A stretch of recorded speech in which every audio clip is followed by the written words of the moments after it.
unexpected loss, noting that the brother had just announced, yes, he's been unwell, but recovering, and, so there was hope that he would come back home. So it was a shock to everyone. But saying that I wasn't given ample time is an understatement. I wasn't given any time at all. You look at the regime, good to give him a state burial, but wrong to try to own him to the exclusion of others. Kenya, by definition, is a multi-party state. So every state function, because the state includes the people. It's not a state for leaders in office. It's a state. The Kenyan state includes everyone. Therefore, both at the Nyayo Stadium and at the Bondo funeral service, there ought to have been recognition of the opposition and official recognition.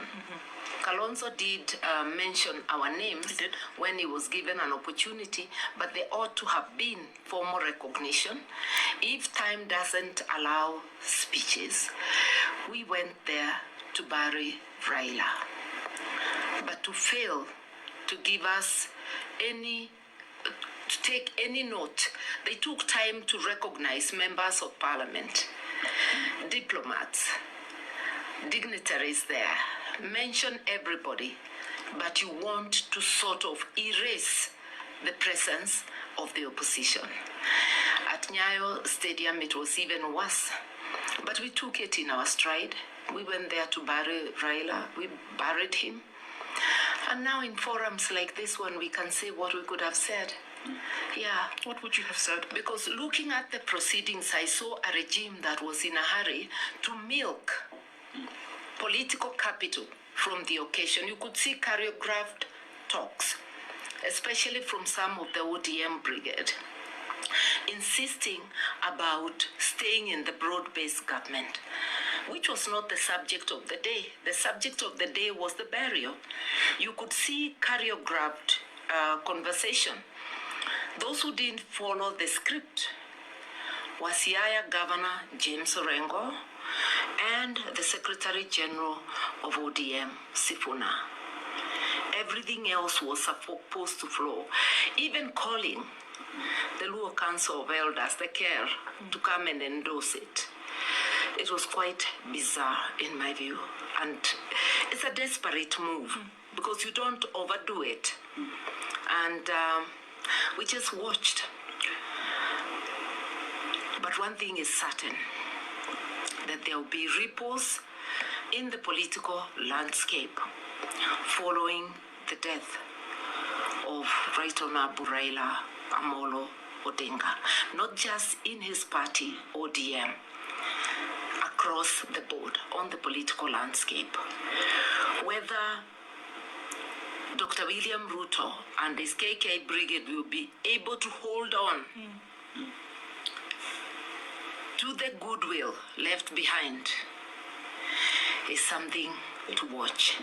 But I don't think, When you talk about the man Raila Odinga, and he's been described as an individual who never harbored any grudges, you talk about his detention by former President Moi, and he got out and worked with the man, You look at his differences with Kibaki, they worked together. His differences with Uhuru Kenyatta, they worked together. I also disagreed with him. And you ended up being his running mate. Yes.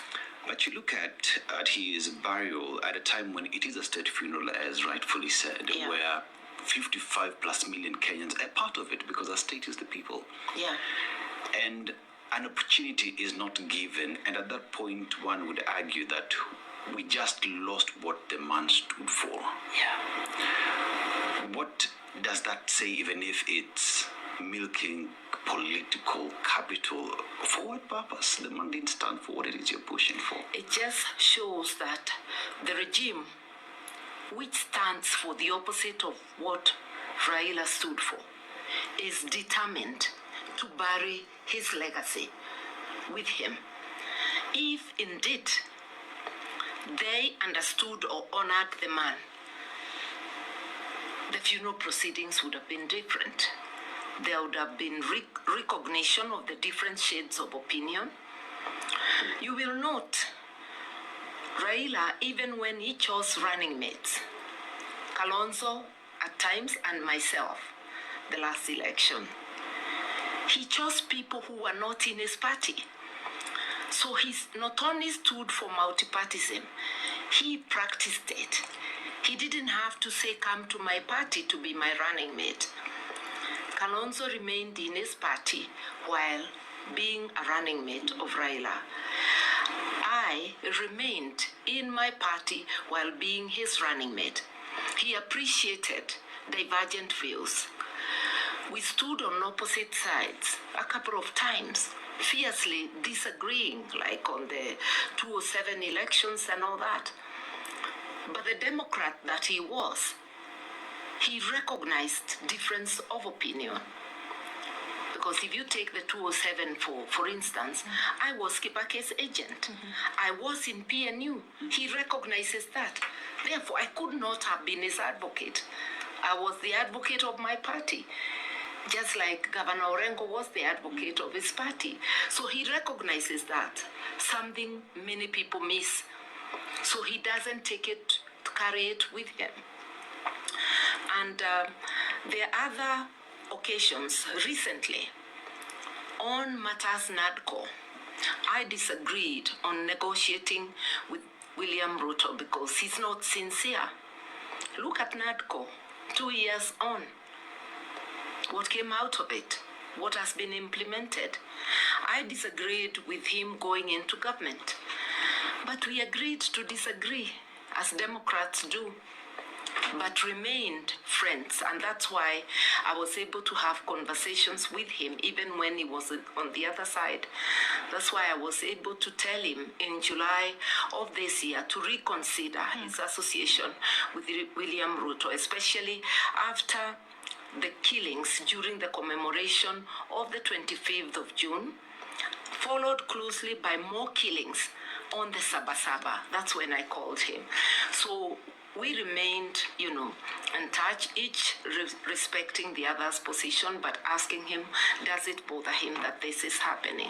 I'm curious, Martha. Yeah. When you did have a conversation with him, what did he say? And I'm asking this because for the last couple of days, everybody has told us about, well, Raila said this, Raila told me, when we were together, he said this.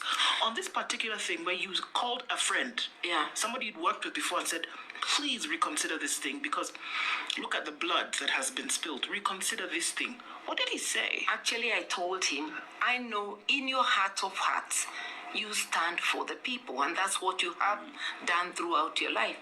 Why are you giving support to a regime doing this? Does it bother you? His words were that he was uncomfortable with what is happening. I told him I was not asking to discuss for his full response then. I just wanted to leave it there with him for him to consider. But I want to give credit to him and say that on more than one occasion, standing publicly with Dr. William Ruto in the public space, he told him to end the abductions, extrajudicial killings, and torture. He did call him out on violation of human rights. Whether that was enough is up to everybody's, the court of public opinion, but he did call him out more than once. Yeah. What would you have said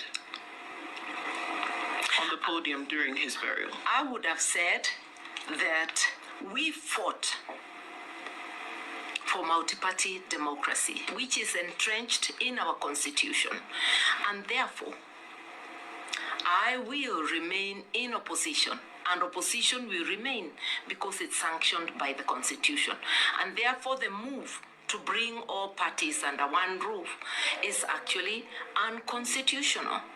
We must have opposition. Number two, I would have said the greatest honor we can give Raila is to follow his ideals. And one is to uphold multipartyism. 2, to uphold the rights of the people. And therefore, the regime must stop violating the rights of the people, abductions, extrajudicial killings, and torture, and must always act in the best interests of the people. I didn't need more than 90 seconds, but I'm saying it here. Yeah, because you cannot say you are honoring a person, and then you continue to do the opposite. Raila's life, most of his life, he was in the trenches fighting for the people. In fact, together with his family, it was a sacrifice that involved the family. He was away from the family many times because of his stand on fighting for the rights of the people. So to honor him, it's not just about decorating him posthumously with medals. It is actually ensuring that what he stood for is what is happening. And we have it embodied in our 2010 Constitution. So let us not have empty words. That's what I would tell Dr. William Ruto, even from the Spice Room. Do what is right. Look at these bills he signed. On the morning, the news of Raila's passing came. He didn't stop for a moment of silence. He quickly signed the bills, knowing very well that they would not be discussed. What would dominate the airwaves is the death of Raila. But Kenyans are going to pick it, and it's beginning to be discussed because all these bills are oppressive. Raila was a Democrat. Ruto is returning us to the dark days.